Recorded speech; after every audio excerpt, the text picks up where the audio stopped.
დღეს ნამდვილი მეგრული სადილი გვაქვს. ღომი, ფუჩხოლია და მეგრული ხარჩო. საუკეთესო კომბინაციაა. ცოტა რთული, მაგრამ გამორჩეული და უგემრიელესი. ინგრედიენტები გამოვიძახე ორი ნაბიჯის ონლაინ მაღაზიიდან და შევუდექი მზადებას. აპლიკაციით სარგებლობა ძალიან მარტივი და მოსახერხებელია. ყველა პროდუქტი, რომელიც მაღაზიაშია, აქაც დაგხვდებათ და თან ფასდაკლებებითაც ისარგებლებთ. პირველ რიგში დავდგათ ხორცი მოსახარშად.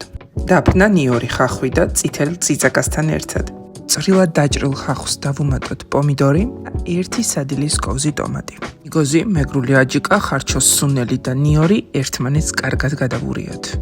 გავხსნათ ხორცის ნახარში.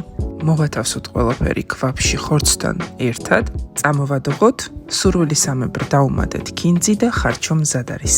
ნაბიჯიდან შეძენილი ღერღილი დავდგათ მოსახარშად და თან ფუჩხოლიაც მოვამზადოთ. რისთვისაც დაგვჭირდება ჭყინტი, უმარილო ყველი, ნადუღი, ნიგოზი, პიტნა და მწვანე აჯიკა. ფუჩხოლიასთვის განკუთვნილი ყველა პროდუქტი ერთმანეთში კარგად გადავურიოთ. გადარევის შემდეგ გავაკეთოთ პატარა ბურთულები. ღერღილის მოხარშვის შემდეგ მოხარშულ ღერღილს ნელ-ნელა ვამატებთ სიმინდის ფქვილს, ვურევთ და ვდგამთ დაბალ ცეცხლზე დაახლოებით 35-40 წუთი. აუცილებლად გამიზიარე და დაწერე კომენტარებში, რომელია შენი ფავორიტი მეგრული კერძი.